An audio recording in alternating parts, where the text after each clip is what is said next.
Fact number 1, your signature is your personality. నీ friend ఎవడో తెలిస్తే చాలు నీ క్యారెక్టర్ తెలుసుకోవచ్చు. అలానే నీ శత్రువు ఎవడో తెలిస్తే చాలు నీ కెపాసిటీ ఏందో తెలుసుకోవచ్చు.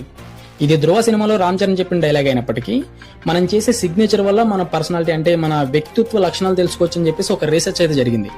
2016లో ఋగ్వేద దేశ శాస్త్రవేత్తలు ఒక 100 మంది మీద సిగ్నేచర్ పర్సనాలిటీ టెస్ట్ అయితే చేశారన్నమాట. అంటే ఒక రీసెర్చ్ అయితే చేశారు. సో ఆ రీసెర్చ్ లో తెలిసిన విషయం ఏంటంటే మగవాళ్ళలో పొడుగ్గా సిగ్నేచర్ చేసేవాళ్ళు ఉన్నారు, పొట్టుగా సిగ్నేచర్ చేసేవాళ్ళు ఉన్నారు. పొడుగ్గా సిగ్నేచర్ చేసే మగవాళ్ళ లక్షణాలు ఎట్లా ఉంటాయంటే వాళ్ళు చాలా ధైర్యంగా చాలా గంభీరంగా ఉంటారంట.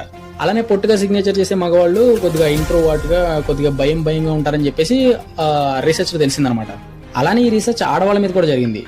పొట్టుగా సిగ్నేచర్ చేసే ఆడవాళ్ళు నార్సిసిస్టిక్ లక్షణాలు ఎక్కువగా ఉంటాయని చెప్పేసి, అంటే వాళ్ళు ఆధిపత్యాన్ని ఎక్కువగా అంటే సెల్ఫ్ రెస్పెక్ట్ ఎక్కువగా కోరుకుంటారని చెప్పేసి ఆ రీసెర్చ్ లో తెలిసిందనమాట. అంటే ఇప్పటిదాకా వేసుకునే బట్టలను బట్టి, మాట్లాడే తీరును బట్టి, నడిచే నడకను బట్టి మనిషి క్యారెక్టర్ని జడ్జ్ చేసేవాళ్ళు.